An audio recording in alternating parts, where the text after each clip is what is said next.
¿Han existido siempre la propiedad privada en la familia? ¿Cuál es el origen y desarrollo histórico de la familia?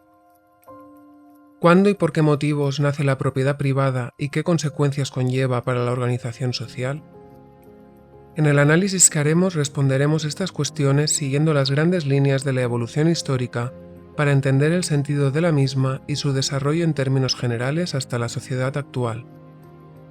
Para ello, reseguiremos el arco histórico desde el comunismo primitivo, pasando por el esclavismo, el feudalismo y el capitalismo hasta bosquejar una sociedad que supere la presente, el comunismo superior.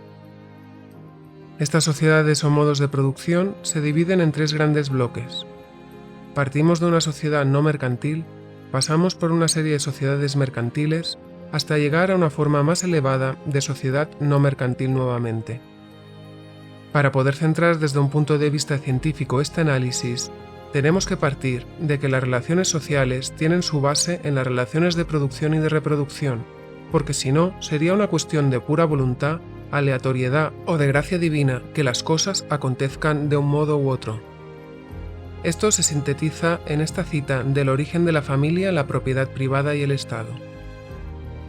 El factor decisivo en la historia es, en fin de cuentas, la producción y la reproducción de la vida inmediata, pero esta producción y reproducción son de dos clases. De una parte, la producción de medios de existencia, de productos alimenticios, de ropa, de vivienda y de los instrumentos que para producir todo esto se necesitan. De otra parte, la producción del ser humano mismo, la continuación de la especie. El orden social en que viven los seres humanos en una época o en un país dados está condicionado por esas dos especies de producción, por el grado de desarrollo del trabajo de una parte y de la familia de la otra. La producción y la reproducción se mezclan y son todo un proceso que tiene que ir acompañado el uno del otro y que se determina mutuamente. Es importante resaltar que en contra de la leyenda relativamente extendida de que el marxismo solo se habría ocupado de la producción de meros medios de existencia, el análisis marxista toma en cuenta tanto la producción de los medios de existencia como la reproducción misma de la especie. Vamos a partir ya de un estadio en el que el ser humano ha salido de la animalidad, ha descubierto el fuego. Estamos pues en el comunismo primitivo, en el que las primeras sociedades se organizan en gens, que son organizaciones de parentesco por vínculo femenino en las que no hay divisiones de clase. La división del trabajo viene determinada por las características fisiológicas de las mujeres y los hombres. En la organización de las gens primitivas se establece una división del trabajo según el sexo. Los hombres se encargan de aportar los víveres y las mujeres del cuidado de los hijos y mayores y del gobierno del hogar. Cada uno es dueño de los enseres que se utilizan para estas tareas. Los hombres son dueños de la lanza o del arco y las flechas, mientras que las mujeres son dueñas de los elementos del hogar. Decimos que cada uno es dueño, aunque en este estadio no existe la propiedad privada, ni está escriturada de ninguna forma, pero sí que hay una relación de decisión sobre los elementos de los que cada cual es responsable. El gobierno del hogar reviste un carácter social y es fundamental para el funcionamiento de la gens. El trabajo de las mujeres tiene una importancia mayor que el trabajo que realizan los hombres, dado que es lo que realmente garantiza la estabilidad del grupo, puesto que las fuentes de alimentación son muy precarias. Cuando los hombres salen a cazar, a veces vuelven con algo, a veces con medio algo o a veces sin nada. Lo que es realmente importante y permite la continuidad del grupo es el trabajo de las mujeres, niños y ancianos, es decir, el trabajo reproductivo en toda su amplitud. La producción no tiene excedentes y es solo para el consumo de los miembros de la gens. Esto implica, por un lado, que en este contexto de escasez no es posible aprovecharse del trabajo de otro, porque todos juntos llegan a comer todos juntos y no sobra nada, por lo que no es posible vivir a costa del trabajo ajeno. Por otro lado, hace imposible la existencia del intercambio, dado que no hay sobrante alguno. Además, el intercambio es imposible dentro de la comunidad, de la gens, dado que para el intercambio es necesario que se enfrenten propietarios privados y en la comunidad todos son propietarios al mismo título del conjunto de medios de vida. En un proceso histórico que también tiene su duración, se van excluyendo, por razones fisiológicas y biológicas, las relaciones sexuales entre grados de consanguineidad cercanos. Al excluir las relaciones sexuales entre estos grados de consanguineidad cercanos, primero entre padres e hijos y posteriormente entre hermanos y primos, las relaciones se establecen entre distintas gens. Este es el primer paso antes de establecer relaciones más o menos estables con una pareja conyugal. los llamados matrimonios sindiásmicos. Las relaciones, por tanto, se establecen entre distintas gens, entre grupos familiares que no tengan un lazo directo de sangre. El quid de la cuestión es que cuando se establece una pareja, es el hombre el que se desplaza a vivir a la gens de la mujer. ¿Por qué? Porque la mujer es propietaria colectiva de todos los enseres de la vida productiva y reproductiva que está en el centro de la vida colectiva, que es lo fundamental. El hombre sí que puede llevarse la lanza o el arco y desplazarse a la vida colectiva de la gens de la mujer. El hecho de que el hombre viva en la gens de la mujer hace que tenga las de perder en cualquier conflicto que se plantee o si no aporta suficientemente.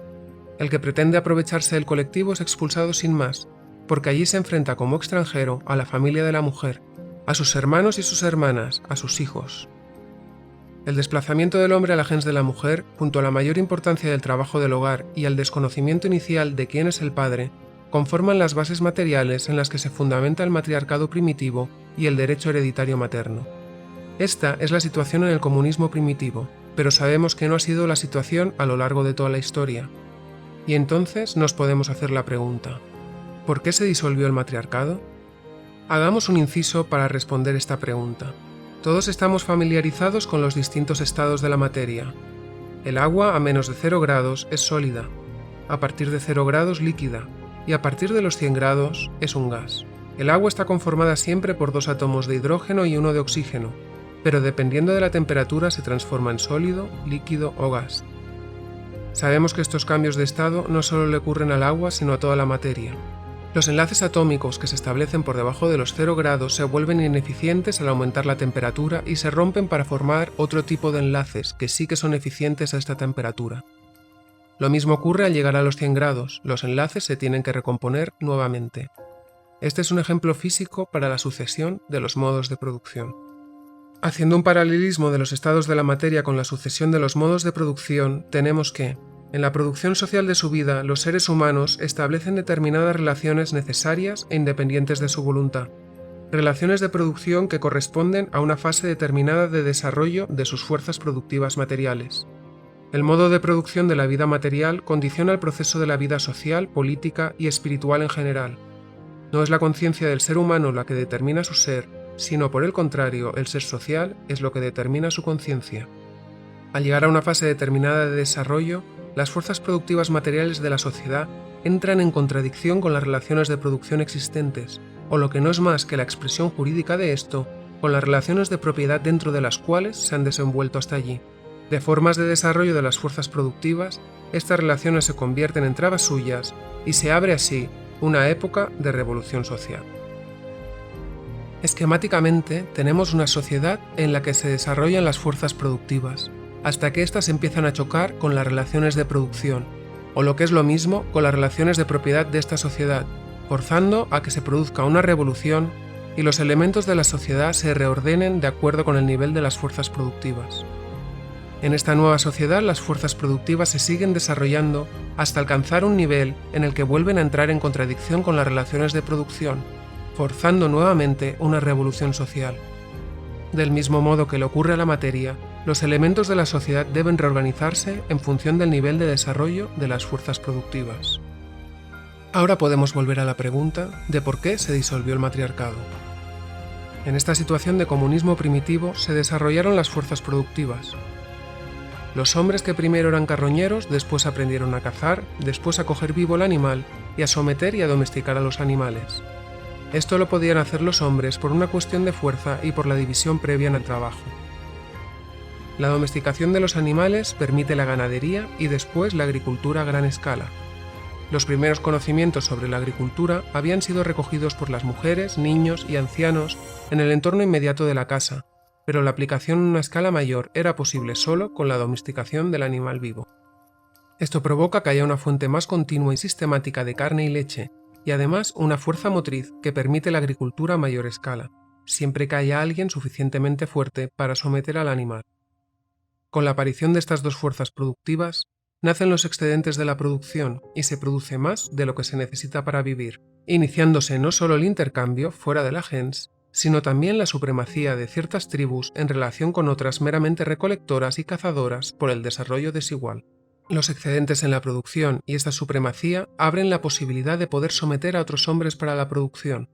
En el estadio anterior, la esclavitud era imposible, porque todos los miembros de la gens tenían que aportar lo necesario para vivir y no sobraba nada. Con el desarrollo de las fuerzas productivas, se puede someter a otros hombres para que produzcan no solo lo que ellos tienen que consumir, sino lo que tienen que consumir otros hombres, y que haya excedentes para el intercambio. ¿Qué consecuencia tiene esto en el peso del trabajo de los hombres y las mujeres dentro de la gens? El peso relativo de la agricultura y la ganadería en relación con la labor doméstica aumenta en la medida en que sus productos pasan a ser más importantes para la continuidad y subsistencia del grupo. El trabajo del hombre empieza a tener mayor peso que el de la mujer, pues al ser propietario del ganado y al efectuar el intercambio en función del ganado, también él posee todos los utensilios y esclavos que consigue al hacer el intercambio.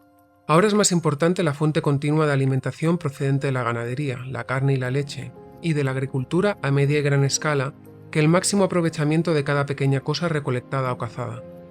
En la gens primitiva, cada cual es dueño de sus enseres, y por lo tanto ahora el hombre es dueño del ganado domesticado, así como de los esclavos que se consiguen con el intercambio. ¿Cómo afecta esto a las relaciones de producción y propiedad dentro de la gens? Partimos de unas relaciones de producción y un derecho materno que se corresponden a un estadio de desarrollo de las fuerzas productivas menor. El matrimonio en este periodo es indiásmico y de derecho materno. La propiedad de la gens de la mujer, el hogar y sus elementos básicos pasaba a las hijas e hijos de ésta. Pero al ganar importancia la propiedad del hombre, se daba la situación de que el ganado, los esclavos, pertenecían a la gens del hombre, y por lo tanto, al morir el padre, no les correspondía ni a su mujer ni a sus hijos, los cuales pertenecían a la gens de la madre. Esto dejaba desamparados a la mujer y a los hijos, sobre todo a estos últimos. Las nuevas fuerzas productivas generan esta contradicción que va a forzar un cambio en las relaciones de propiedad. Se impone la necesidad del derecho hereditario paterno para poder pasar en herencia los bienes a los hijos y a la viuda, y por tanto, la necesidad de asegurarse de que los hijos son de ese padre. ¿Cómo se efectuó ese cambio? Ahora será la mujer la que abandone su gens para ir a vivir a la gens del marido. Otra de las consecuencias del desarrollo de la ganadería y la agricultura a gran escala es la fragmentación misma del hogar colectivo. La capacidad productiva anterior imponía una vida colectiva con una preeminencia del trabajo reproductivo como único medio de garantizar la continuidad de la comunidad. La nueva capacidad productiva produce los medios para una fragmentación del hogar colectivo, al poder sobrevivir unidades más pequeñas gracias a la ganadería y al cultivo de cereales, e impone la fragmentación del hogar colectivo, dado que la ganadería y la agricultura a gran escala exigen un mayor espaciamiento de las unidades familiares. Es decir, por un lado se produce la posibilidad de dicha fragmentación y por otro lado se produce la necesidad. Así pues, se impone la subdivisión en unidades familiares separadas. Mientras que en el estadio productivo anterior la condición era que la gens viviera junta y habitara un terreno muy grande para poder irse desplazando y depredando todo lo que se encontraba, pero todos juntos, con la consecuencia de que si se encontraban otra tribu se exterminaban mutuamente, con el desarrollo de estas nuevas fuerzas productivas, la condición es precisamente vivir en unidades más pequeñas, estar espaciados en el terreno y no moverse tanto para poder cultivar la tierra. Esto rompe con el hogar colectivo de la gens y conforma la familia. En relación al propio término familia, que utilizamos por abuso del lenguaje, su etimología proviene de famulus, que eran los esclavos que poseía el dominus y la domina. En su origen, la palabra familia no significa el ideal mezcla de sentimentalismos y de disensiones domésticas del filisteo de nuestra época. Al principio, entre los romanos, ni siquiera se aplica a la pareja conyugal y a sus hijos, sino tan solo a los esclavos. Famulus quiere decir esclavo doméstico, y familia es el conjunto de los esclavos pertenecientes a un mismo hombre. Con la sumisión de otros hombres y mujeres, los esclavos, se introduce la posibilidad de un trato inhumano hacia otro ser humano, y con ello el germen de la división en clases dentro de la propia gens. Trato inhumano hacia otro ser humano que hasta la fecha no se había conocido, porque cuando una comunidad peleaba con otra, o bien los exterminaba, o bien los adoptaba en igualdad de condiciones. En base a la forma de propiedad que surge de la ganadería, nace la familia patriarcal, que irá desarrollándose hacia la familia individual monogámica, en la que la mujer queda reducida al nivel del esclavo. Ni siquiera en este momento se puede hablar de un sometimiento general de las mujeres a los hombres, porque en relación a los esclavos y esclavas, estos tienen un sometimiento absoluto tanto al dominus como a la domina, así como a sus capataces. La fragmentación del hogar colectivo junto con la necesidad de pasar en herencia los bienes por línea paterna impone la monogamia, porque la primera garantía del derecho de herencia de los hijos deriva de que haya una sola madre legítima, cuyos hijos son los únicos que pueden reclamar la herencia. La segunda garantía es que solo haya un padre, con lo que esté fuera de discusión que los herederos son hijos de dicho padre. El hecho de que el hogar haya dejado de ser el centro de la vida colectiva común conlleva que la mujer se vea relegada del papel central, social, que tenía, a un papel secundario, aislado y sometido. Se establece la monogamia para las mujeres, que quedan relegadas al ámbito privado y como instrumento de reproducción, estableciéndose asimismo el derecho hereditario paterno. Este hecho ocurre paralelamente a la necesidad de utilizar más brazos para la agricultura a gran escala. La esclavitud se cimienta en la sociedad, cada vez se necesitan más esclavos. La monogamia no nace del amor libre, sino de la necesidad de saber quién es el padre para la transmisión de la herencia. Nace con la propiedad privada, el intercambio y la esclavitud, y la supremacía del hombre sobre la mujer por el peso que tiene éste en las relaciones de producción sociales. Como hemos dicho, la garantía del derecho de herencia de los hijos deriva de que haya una sola madre legítima y de que haya solo un padre. Estos condicionantes materiales fuerzan a que exista un conjunto de mujeres fuera de la sociedad, las prostitutas, cuyos hijos no podrán reclamar ninguna herencia. Además, con la monogamia nace la institución del adulterio, que protege la univocidad de la transmisión de la herencia castigando a quien lo practique. Tanto la prostitución como el adulterio eran innecesarios e incluso imposibles con las relaciones indiásmicas o con los matrimonios por grupos. También con la monogamia nace el burka y la violencia doméstica. En relación a la clase oprimida, los esclavos solo se podían casar con el consentimiento del dominus, y las relaciones que tenían entre ellos duraban hasta que los compraban nuevamente y los separaban de sus hijos y mujeres. En las clases poseedoras, el matrimonio monógamo es un trato económico, no la base de un amor sexual libre. La poligamia existe solo en las clases poseedoras, porque en el resto de clases el hombre no puede mantener a más de una mujer. Veamos el esquema que hemos realizado anteriormente concretado en lo que hemos analizado hasta el nacimiento de la familia monógama. En un primer estadio, con un desarrollo bajo de las fuerzas productivas, le corresponden unas relaciones de producción en las que todos los miembros de la gens aportan lo indispensable para la supervivencia. No hay intercambio, los bienes son propiedad común de la gens y se transmiten por línea femenina. Y unas relaciones familiares en las que la característica es una constante reducción del círculo en cuyo seno prevalece la comunidad conyugal entre los dos sexos, círculo que en su origen abarcaba la tribu entera.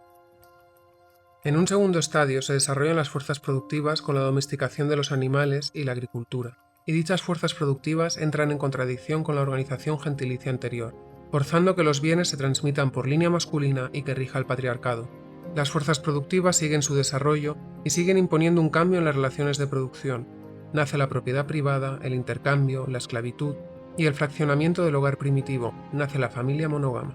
Esta familia encierra en miniatura todos los antagonismos que se desarrollarán más adelante en la sociedad y en su estado. La pregunta que podemos hacernos ahora es: ¿perduran hoy las bases materiales del patriarcado? En el matriarcado el hogar es el centro de la vida colectiva. Al desarrollarse las fuerzas productivas con la ganadería y la agricultura con ganado, el hogar va perdiendo importancia, del mismo modo que van quedando obsoletas las anteriores formas de obtener el sustento. El desarrollo de la industria acaba con los anteriores modos de producción, así como relega al hogar a un último plano. ¿Qué relaciones familiares se corresponden a la industria moderna? El capitalismo tiene como premisa la separación violenta de los productores respecto de los medios de producción, conformando la acumulación originaria del capital y el desplazamiento masivo de poblaciones a través de la expulsión de sus terrenos.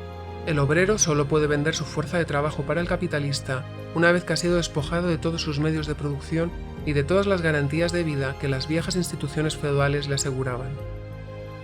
El desarrollo industrial eclipsa la ganadería y la agricultura que puedan practicar familias aisladas. No solo el padre de familia, sino la mujer y los hijos trabajan como asalariados, estando igualmente expuestos al paro. Todos ellos tienen una fuente de ingresos que es precaria y que, si les despiden, se acaba. En el capitalismo, los puestos de dominación y explotación son ocupados tanto por hombres como por mujeres. Desde un punto de vista objetivo, el capitalismo destruye las bases materiales del patriarcado y las relaciones que tenemos entre hombres y mujeres hoy no se sustentan en las mismas bases materiales que generaron ni que permitieron el patriarcado. Precisamente el capitalismo y la industria moderna sacan a la mujer, como mínimo la proletaria, del ámbito privado del hogar y la trasladan a la producción social, la sacan de su papel en el ámbito doméstico, relegado y aislado, y la ponen en la gran industria al lado del resto de proletarios, conformando la clase obrera moderna. Hemos visto que el matrimonio monógamo era un trato económico para las clases poseedoras, pero para la clase obrera que no posee nada y por lo tanto no necesita la herencia, la monogamia tiene, si queremos, un sentido etimológico, pero no histórico.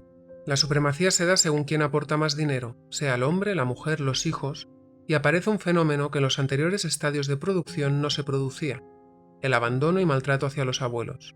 Las parejas en la clase obrera no se establecen en virtud de las posesiones, no son un contrato de compraventa, y son igualmente frágiles en el momento en que ambos miembros pueden disponer de los medios de subsistencia, de salarios propios, igual que se establecen las relaciones de dependencia cuando uno no tiene ingresos. Por lo tanto, el capitalismo, por medio de la separación de los medios de producción y de las tierras, imponiendo horarios incompatibles a todos los miembros de la familia obrera, destruyendo los vínculos de pareja y entre padres e hijos, hace imposible la familia monógama para la clase obrera. Como hemos visto, el capitalismo acaba con las bases materiales de la familia patriarcal y disuelve forzosamente la familia para el obrero, pero la mantiene en el ámbito privado doméstico.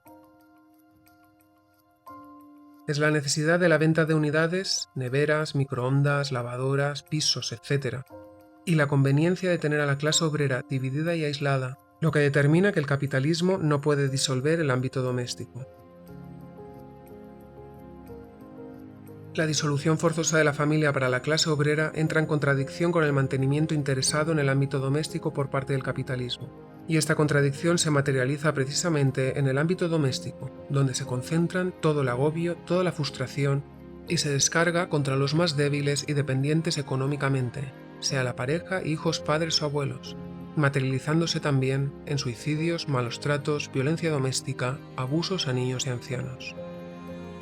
Todos estos datos ilustran las consecuencias de la pervivencia del ámbito doméstico y de la permanencia del trabajo asalariado, así como ponen de manifiesto la necesidad de su superación.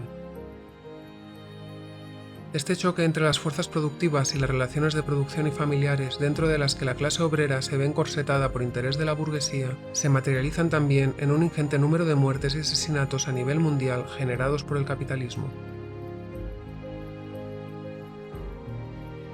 En el 2014 hubo 63.600 muertes por violencia doméstica, 175.000 muertes en conflictos bélicos, 437.000 muertes por homicidios, 804.000 muertes por suicidio y 2.300.000 trabajadores fueron asesinados en accidentes de trabajo y enfermedades laborales. Esta es la cantidad ingente de muertes que genera la pervivencia del sistema capitalista de producción. Si un individuo infiere a otro un daño físico tal que él mismo provoca la muerte del lesionado, denominamos esto un homicidio. Si el autor del acto sabía de antemano que el daño causado habría de ser mortal, calificamos su acción de asesinato. Pero si la sociedad sume a centenares de proletarios en una situación tal que necesariamente hayan de sucumbir a la muerte prematura y antinatural, a una muerte que es tan violenta como la producida por la espada o por un proyectil, si sustrae a miles de ellos las condiciones vitales necesarias, si los coloca en una situación en la cual no pueden vivir, si mediante el vigoroso brazo de la ley los obliga a permanecer en estas condiciones hasta la llegada de la muerte, que debe ser consecuencia de dichas condiciones, si sabe sobradamente que estos millares deben caer víctimas de tales condiciones y no obstante las deja persistir, ello constituye un asesinato oculto y alevoso, un asesinato contra el cual nadie puede defenderse, que no parece un asesinato porque no se ve al asesino, porque todos y a la vez nadie son ese asesino, porque la muerte del sacrificado parece una muerte natural, y porque es menos un pecado por acción que un pecado por omisión, pero no deja de ser un asesinato. Recapitulando, al principio habíamos dividido los modos de producción en tres grandes bloques. Después del análisis que hemos realizado, podemos caracterizarlos sintéticamente. En el comunismo primitivo rige el matriarcado y el hogar es el centro de la vida social. No hay clases ni propiedad privada, así como tampoco hay intercambio mercantil. Todo ello se da en un contexto de escasez. En el esclavismo rige el patriarcado y se ha efectuado una fragmentación y aislamiento del hogar. Nace la esclavitud y con ella las clases. La propiedad privada se desarrolla de la mano del intercambio mercantil. En el feudalismo las relaciones familiares siguen siendo patriarcales. La relación entre la clase dominada y la clase dominante se da por medio del vasallaje. El siervo de la gleba está adscrito a la tierra y las fuerzas productivas se encuentran parceladas. El comercio es reducido, siendo el dinero un auxiliar en el intercambio y no una fuerza productiva en sí mismo. En el tipo puro, la tierra no se puede vender ni comprar. Llegamos al capitalismo, donde el comercio se internacionaliza. A través de la acumulación originaria, el capital separa a los productores de sus medios de producción, obligando al obrero a vender su fuerza de trabajo como única mercancía que posee y así poder explotar el trabajo asalariado. Los obreros se ven aglomerados en las grandes ciudades, y se disuelve forzosamente la familia para la clase obrera a pesar de que el capitalismo mantiene el ámbito privado doméstico. El capital es impersonal, y el capitalismo, por medio de la sobreproducción relativa de capitales y la tendencia decreciente de la tasa de ganancia, genera crisis y guerras mundiales. ¿Pero es acaso el capitalismo el último modo de producción de la historia? ¿Cuál es la superación de este estado de cosas? El proletariado solo podrá superar la actual sociedad capitalista y todas las miserias y muertes que conlleva a través de una sociedad en la que se haya abolido el trabajo asalariado y la producción de mercancías, en la que se hayan socializado los medios de producción y reproducción, en la que se produzca para el fondo social y se haya abolido el dinero y el consumo social se dé a través de bonos de trabajo. Una sociedad que haya eliminado el ámbito doméstico y las diferencias entre la ciudad y el campo. Una vez instauradas estas bases, en una segunda fase, podremos inscribir en la bandera de la sociedad de cada cual según su capacidad, a cada cual según su necesidad. En las sociedades mercantiles, el hogar ha sido relegado al ámbito privado, fragmentándolo, aislándolo. Solo a través de la superación del capitalismo y de las sociedades mercantiles, se podrá devolver el hogar al centro de la vida colectiva. Con la revolución social y la abolición del carácter de mercancías de los trabajadores, se extinguirá la prostitución, porque las relaciones sexuales no serán fruto de intereses económicos y la sociedad tomará a su cargo la manutención de todos sus miembros. Tampoco habrá la posibilidad de pagar con la abolición del dinero. La producción y la reproducción tomarán carácter social, y por tanto, el gobierno del hogar no estará relegado al ámbito privado, sino que tendrá carácter social, y todos los miembros de la sociedad participarán en él, por lo que las cargas familiares y del hogar no serán tales. Decía Lenin en 1919, la mujer continúa siendo esclava del hogar pese a todas las leyes liberadoras porque está agobiada, oprimida, embrutecida, humillada por los pequeños quehaceres domésticos que la convierten en cocinera y niñera, que malgastan su actividad a un trabajo absurdamente improductivo, mezquino, enervante, embrutecedor y fastidioso. La verdadera emancipación de la mujer y el verdadero comunismo no comenzarán sino donde y cuando empiece la lucha en masa dirigida por el proletariado dueño del poder del Estado contra esta pequeña economía doméstica, o más exactamente su transformación masiva en una gran economía socialista. Los comedores públicos, las casas cuna y los jardines de la infancia son otras tantas muestras de estos brotes. Son medios sencillos, corrientes, sin pompa, elocuencia ni solemnidad, efectivamente capaces de emancipar a la mujer, efectivamente capaces de aminorar y suprimir su desigualdad respecto al hombre por su papel en la producción y en la vida social. Estos medios no son nuevos, fueron creados, como en general todas las premisas materiales del socialismo, por el gran capitalismo, pero bajo el régimen capitalista han sido en primer lugar casos aislados, y en segundo lugar, lo que tiene particular importancia, o eran empresas mercantiles con los peores aspectos de la especulación, del lucro, de la trapacería y del engaño, o bien ejercicios acrobáticos de beneficencia burguesa, odiada y despreciada con toda razón por los mejores obreros.